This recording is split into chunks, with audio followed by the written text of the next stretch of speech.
गाणगापूरला गेल्यावर हमखास जाणवणाऱ्या गूढ, प्रचितीदायक व खऱ्याखुऱ्या गोष्टी, सखोल खुलासा. श्री क्षेत्र गाणगापूर हे केवळ तीर्थक्षेत्र नसून ती साक्षात श्री नृसिंह सरस्वती महाराजांची जागृत कर्मभूमी आहे. तिथे भक्तीपेक्षा अनुष्ठानाला आणि कर्माला जास्त महत्त्व आहे. गाणगापूरमधील पादुका या निर्गुण आहेत, म्हणजे त्यांना कोणताही आकार नाही.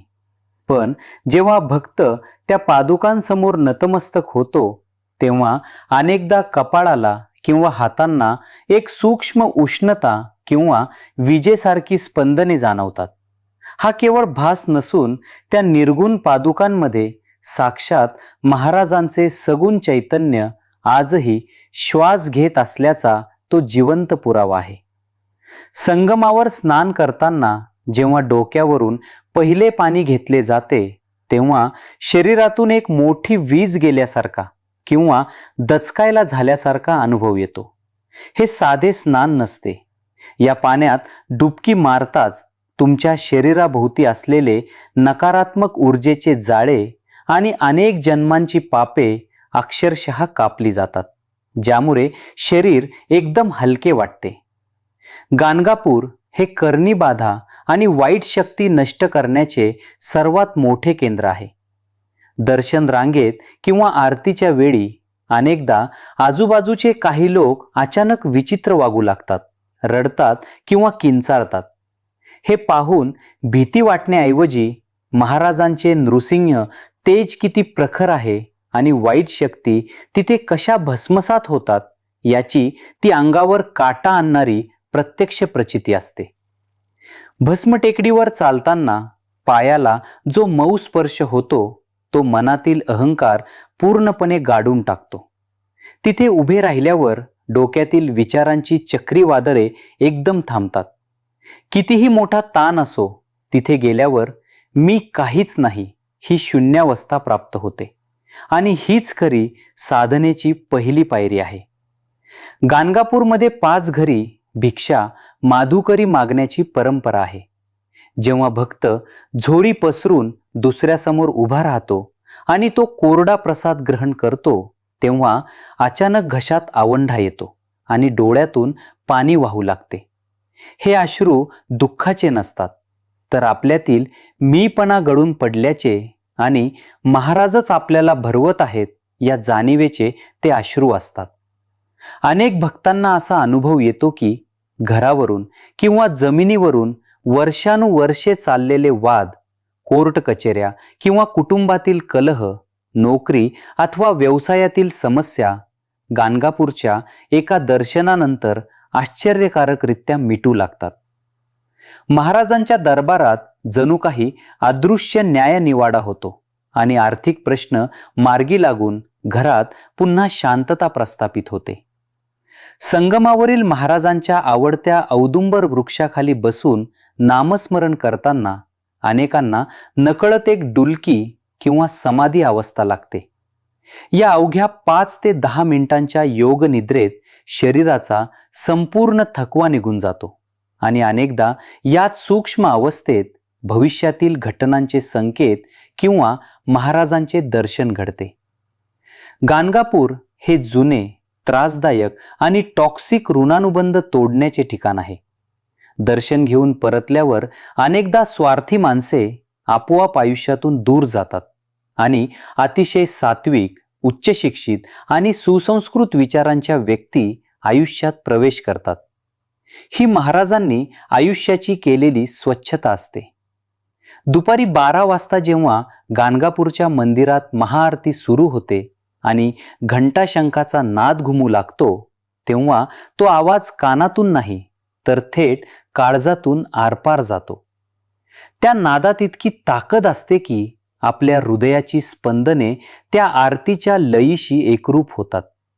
या वेळेत मागितलेली कोणतीही गोष्ट कधीच रिकामी जात नाही. संगमावरून चालत येताना किंवा भस्म टेकडीवर शांत बसले असताना अचानक वातावरणात नसलेला असा एक अत्यंत पवित्र आणि दैवी सुगंध, चंदन किंवा केशराचा सुगंध नाकातून थेट मेंदूपर्यंत जातो. हा सुगंध महाराजांच्या सूक्ष्म अस्तित्वाची सर्वात मोठी आणि हमखास येणारी प्रचिती आहे. अनेकदा मंदिरात प्रचंड गर्दी असते, दर्शन घाईघाईत होते आणि मनात जे मागायचे असते ते बोलायला वेळच मिळत नाही. पण गाभाऱ्यातून बाहेर आल्यावर आतून एक अत्यंत ठाम आणि आश्वासक आवाज येतो की तुझे काम झालेले आहे. शब्दाविना झालेला हा संवाद गाणगापूरची सर्वात मोठी गूढ प्रचिती आहे. संगमावर पितरांसाठी विधी केल्यावर त्याच रात्री किंवा परतीच्या प्रवासात अनेक भक्तांना आपले मृत पूर्वज हसऱ्या आणि तेजस्वी चेहऱ्याने स्वप्नात दिसतात.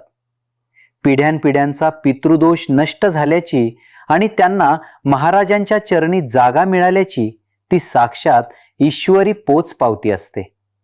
डॉक्टरांनी हात टेकलेले अनेक आजार, सांधेदुखी किंवा त्वचेचे रोग गाणगापूरचे भस्म नियमित लावल्याने आश्चर्यकारकरित्या कमी होऊ लागतात. वैद्यकीय शास्त्राला न उलगडणारे हे रहस्य आहे, कारण त्या भस्मात महाराजांच्या 1000 वर्षांच्या तपश्चर्येची अँटीबायोटिक ताकद सामावलेली आहे. गाणगापूरवरून परतल्यावर सर्वात मोठा बदल हा साधनेत जाणवतो. जो जप आधी केवळ ओठांनी होत असे तो आता थेट नाभीतून आपोआप सुरू होतो. प्रवासात, कामात किंवा झोपेतही हा नाद आतल्या आत चालू राहतो, ज्याला योगशास्त्रात अजपाजप म्हणतात. ही महाराजांनी दिलेली सर्वात मोठी आध्यात्मिक सिद्धी आहे. सर्व प्रचितींमधील ही सर्वात भावनिक प्रचिती आहे. जेव्हा दर्शन घेऊन परतीचा प्रवास सुरू होतो तेव्हा मन अत्यंत जड होते. एखादे लहान मूल जसे आईला सोडून जाताना रडते तशी अवस्था आतून होते. मी इथेच का राहू शकत नाही, हा विचार वारंवार येतो. ही ओढ म्हणजे साक्षात महाराजांनी तुमच्या आत्म्याला दिलेली पुन्हा येण्याची साध असते. गाणगापूरची भूमी म्हणजे साक्षात कर्माची भट्टी आहे. तिथे जो जळून निघतो तोच खऱ्या अर्थाने उजळून निघतो. संगमावरील औदुंबर वृक्षाखाली नामस्मरण करत असताना किंवा प्रदक्षिणा घालताना अचानक औदुंबराचे एखादे पान किंवा फूल बरोबर तुमच्या अंगावर किंवा मांडीवर येऊन पडते. हा कोणताही योगायोग नसून तुझी भक्ती मी स्वीकारली आहे आणि तुझी इच्छा पूर्ण होईल, हा महाराजांनी दिलेला सर्वात मोठा आणि प्रत्यक्ष आशीर्वाद मानला जातो. कायमस्वरूपी राहणारी प्रचिती म्हणजे गाणगापूरची हद्द ओलांडून तुम्ही तुमच्या गावी परत आलात तरी कोणीतरी तुमच्यावर सतत 24 तास लक्ष ठेवून आहे आणि तुमचे रक्षण करत आहे, ही भावना मनात कायम घर करून राहते. गाडी चालवताना, कठीण निर्णय घेताना किंवा अगदी एकटे असतानाही महाराजांची अदृश्य सावली सोबत असल्याची ती सुखद अनुभूती कधीही पाठ सोडत नाही.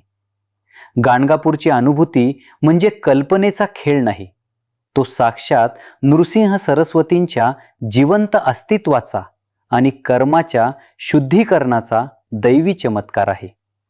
जेव्हा गाणगापूरला तुम्ही गाभाऱ्यात निर्गुण पादुकांसमोर उभे राहता तेव्हा एक अत्यंत विलक्षण आणि अंगावर काटा आणणारी जाणीव होते. ती म्हणजे पारदर्शकतेची. तुम्हाला तिथे स्वतःचे कोणतेही विचार, रहस्ये किंवा चुका लपवता येत नाहीत.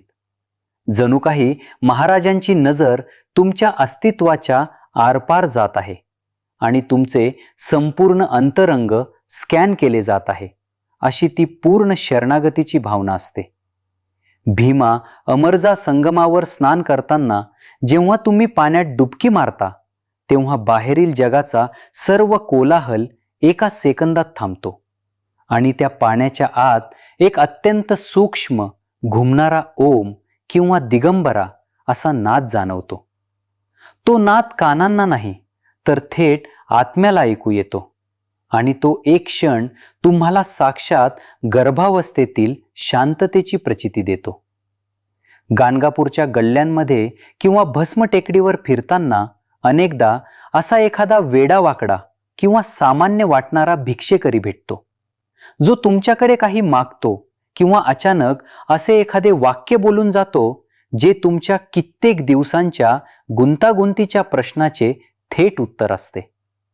तो व्यक्ती नंतर पुन्हा कधीच तिथे दिसत नाही. दत्त संप्रदायात याला साक्षात अवधूत दर्शन मानले जाते. कल्लोळ तीर्थाचे पाणी प्राशन केल्यावर केवळ तहान भागत नाही, तर शरीराच्या आतील सर्व जडत्व, पोटाचे जुनाट आजार आणि विषारी घटक बाहेर फेकले जात असल्याची शारीरिक प्रचिती येते.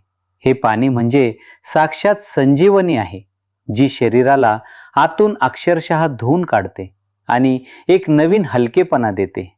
ज्या लोकांना झोपेत दचकून उठण्याची सवय असते किंवा ज्यांच्या मनात कायम काहीतरी वाईट घडेल अशी अनामिक भीती दाटलेली असते, त्यांची ही मानसिक अवस्था गाणगापूरच्या एका रात्रीच्या मुक्कामात कायमची संपते. तिथून परतल्यावर मिळणारी झोप ही अत्यंत गाढ, निर्भय आणि स्वप्नविरहित असते. गाणगापूरच्या वातावरणात एक प्रकारचा अवधूत गुण आहे. तिथे गेल्यावर कितीही भौतिकवादी व्यक्ती असली तरी काही काळासाठी तिची पैशांची, पदाची किंवा प्रतिष्ठेची हाव पूर्णपणे गळून पडते. हे सगळं इथेच सोडून कायमचं राहावं अशी अत्यंत प्रबळ विरक्ती आतून उफाळून येते. गाणगापूरला गेल्यावर अनेकदा माणसाला स्वतःच्याच चुकांचा आरसा दिसतो. आपण कोणाशी कसे वाईट वागलो किंवा कुठे चुकलो याचा साक्षात्कार कोणाच्याही सांगण्याविना आतून होतो. पण विशेष म्हणजे ही जाणीव होताना अपराधीपणापेक्षा प्रायश्चित्त घेण्याची आणि सुधारण्याची एक अत्यंत सकारात्मक ऊर्जा निर्माण होते. हा महाराजांच्या कृपेचा सर्वात मोठा पुरावा आहे. गाणगापूरहून परतल्यावर तुमचे कपडे कितीही वेळा धुतले तरी काही विशिष्ट कपड्यांमधून किंवा तुमच्या सामानातून अचानक भस्माचा, चंदनाचा किंवा तिथल्या महाआरतीच्या वेळचा सुगंध दरवळू लागतो. हा केवळ भौतिक सुवास नसून मी तुझ्यासोबत तुझ्या घरी आलो आहे हा महाराजांनी दिलेला सर्वात मोठा आणि जिवंत संकेत असतो. गाणगापूर म्हणजे केवळ दगडांची आणि नद्यांची भूमी नाही, तर तो साक्षात दत्तगुरूंचा चालता बोलता दरबार आहे. व्हिडिओ आवडल्यास नक्कीच शेअर करा आणि चॅनल सबस्क्राईब करा. श्री गुरुदेव दत्त, श्री स्वामी समर्थ. धन्यवाद.